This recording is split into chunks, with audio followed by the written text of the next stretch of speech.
My name is Pascual Maestas, and I'm the mayor of the town of Taos in New Mexico. The town of Taos itself in the municipal boundary is about 6,500. The county is about 35,000. But we do see pretty large swells during the tourist season, upwards of 10 or 15,000 additional people coming in and out. And the town of Taos itself, although it's rather small, is the hub for the county.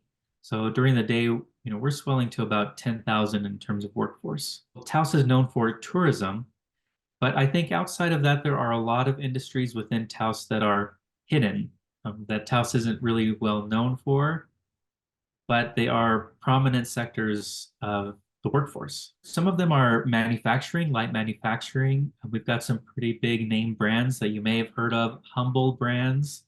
They do like a natural deodorant that started in Taos. Rolling Still Distillery.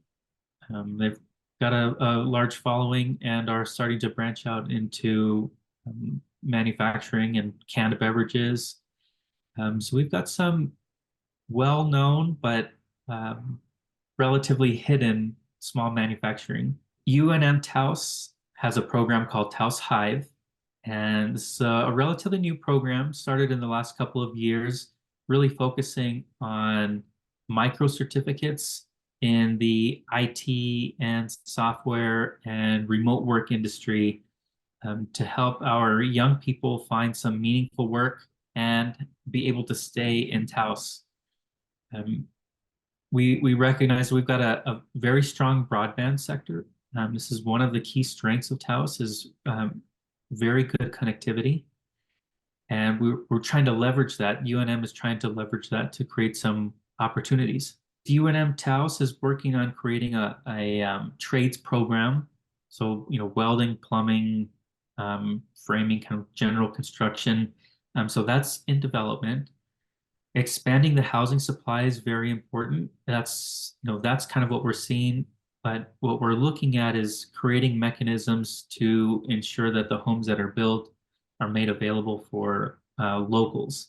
What we're seeing a lot is the second homeowners, the short-term rentals. Being a tourism industry has really created some pressure in the housing market. We definitely experienced brain drain. Before I got elected, I was a teacher at the high school. I taught AP Math, AP Calc, AP Econ, and I had students that left to, MIT, Caltech, Brown, Columbia. We're very proud of our young people, but they are leaving to find better opportunities, and many of them are not coming back until it's time to retire or, just to visit family and friends. But they realize that there are not a lot of opportunities for them in Taos. It all comes down to the housing piece. I'm hoping that I'm inspiring some young people to want to come back to Taos. I am one that left and came back. I actually grew up all over the world as part of a military family. So I spent time in Panama, I spent time in South Korea. Would always come back to Taos because this is where my family has been for a long time. The Taos County Economic Development Corporation.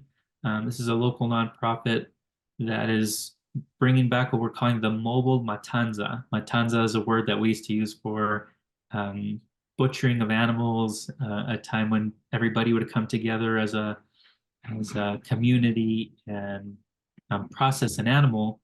Um, but TCEDC is developing a small meat processing plant. And I think that is going to create a lot of opportunity to bring back the ranching industry.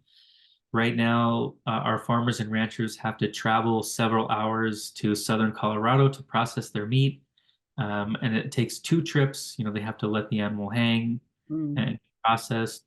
So when profit margins are already really thin, that could be make or break to profit or loss, just having a facility so far away. We're actually 100% daytime solar, and we have been for about three years, I think. So during the daytime, like right now when the sun is shining, and in New Mexico we get many days of sunshine, the entire region is powered by solar energy.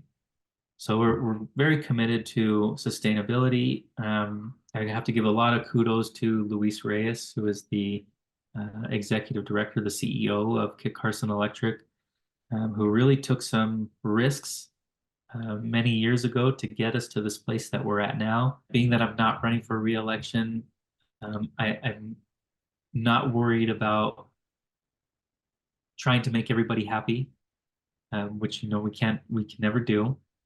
So I think the hard decisions that I'll have made over the past 4 years are really going to translate into long-term success.